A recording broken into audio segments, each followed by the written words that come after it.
Yeah, I love Potter. I think he's a great coach, very good coach. Yeah. Got a real philosophy to the way that his team plays, got a real identity.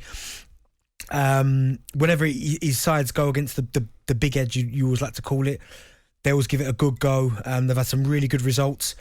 I'm looking at a couple here, some great ones that against your mob. Oh, yeah, fine. Do you know what I mean? But really good coach, really good player. But I think one thing you'd have to say about him as well is that his recruitment down there at Brighton is second to none. Some of the players that he's picking up for bargains and what he's selling them on for. I mean, as I said, and I stand by it, he could get any of the top 6 jobs. If any of them left, he would be more than good enough. I don't see that. He'd be more than good enough to get... I don't think he would... I don't think the fans would... No disrespect, right? I think he's a very, very, very good manager. What he did with Ostersund's 3 promotions, won the cup over there, got him into the Europa League knockout stage, is brilliant, right? Swansea was only there for less than a year, so you can't really judge him. You're right, what he's done at Brighton has been... phenomenal. Nothing short of magnificent, right? It really has been. But, right? There are other managers currently in the league which I look at and go, okay, well, I think I put you in the same bracket as Potter. I put Steve Cooper in that bracket. He's better than him. Right? Steve Cooper just got to the Premier League. I'm just talking about managers that I think are doing equally excellent jobs. No, but Steve Cooper just got... What he did at Nottingham Forest is phenomenal in the Championship. Yeah.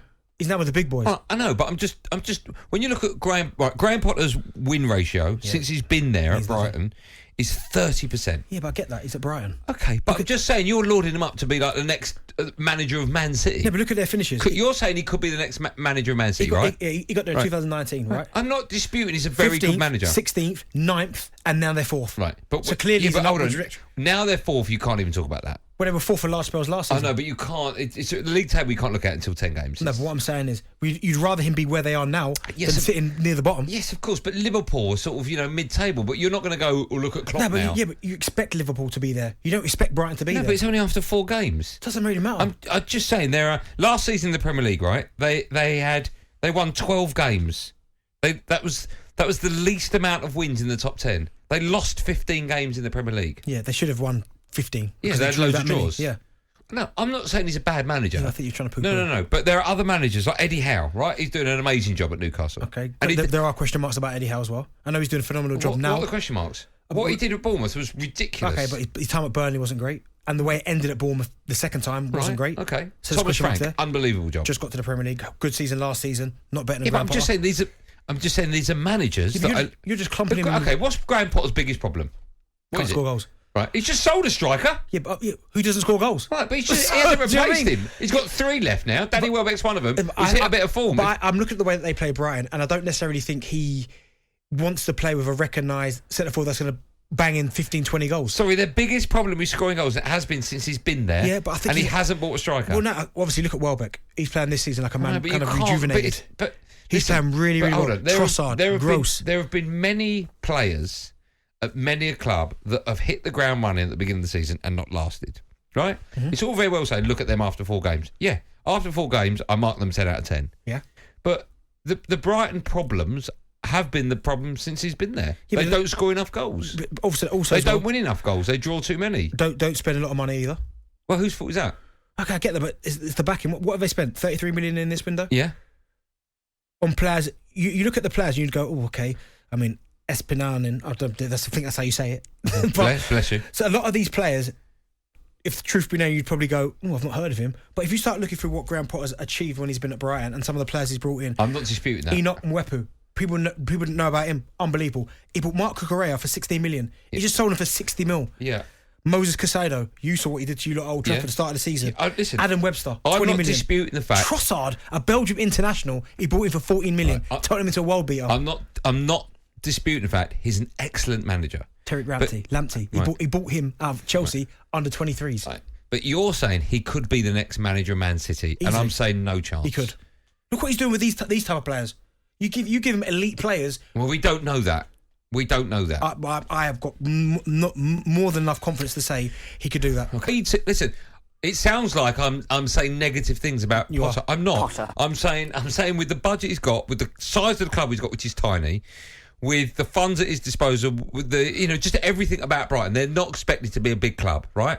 And he's competing with the big boys, and he's doing really well, right? If they get another top 10 finish, even now where they are, I'll go, wow, hats off. But that's the thing. It comes down to coaching. Yeah, I know, but I just don't think... My argument with you is, just this, I don't think he's good enough for a top 4 club. Yeah, okay, what tells you he's not good enough? When he's doing what he's doing with Brighton, I've just named some of the players he signed for cheap. He bought that Casada for $4 million. If Pep Guardiola decided to call it a day now, and Graham Potter was unveiled as the next Man City manager, Man City fans would not be happy with that. I don't think they would. I think they'd be fine. I don't think they'd be upset. I think they'd go, he's a good coach. Liverpool fans, if Klopp went and the next manager was... Yeah, but again, could Pep do what Graham Potter's doing with Brighton? Well, it's impossible. I don't know. Well, but probably not, because... I'm telling you, Graham Potter is doing what he's doing at Brighton with the players that he's got. And some of them I agree. I agree with everything. No, but he's turning these into better players. If you then give Graham Potter elite players, the likes of De Bruyne... But we don't know if he can handle them. But he will be able to handle them. But we don't know that. Yeah, but he's a good coach. Yeah, but you don't, because he's never had a superstar. He's not trying to make these players better, although he could do but that. He's never coached a superstar. It doesn't matter. Everyone's got to start somewhere. He's never coached a Kevin De Bruyne. He's never coached a Haaland. I mean, the list goes on. Yeah, but a lot of these managers, unless you get to the elite level, we got to start somewhere. But look at that. Okay, prime example, David Moyes, right?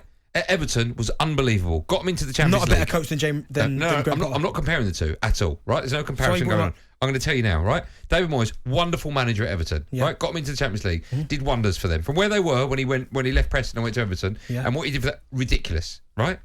All of a sudden, you pick him up and you put him into a much, much bigger club with superstars. Man United couldn't do it. No, why? Because he tries to change too much, too quick. Well, mate, I'm just saying, it doesn't always work. But that's down to him, because I spoke to people in the dressing room at that time, and they said this, like he changed the whole diet menu. And I even spoke to Rennie Murenstein when he was at Fulham with me about what exactly happened. Yeah. And they gave him to listen, don't change too much too quick. The players are used to this.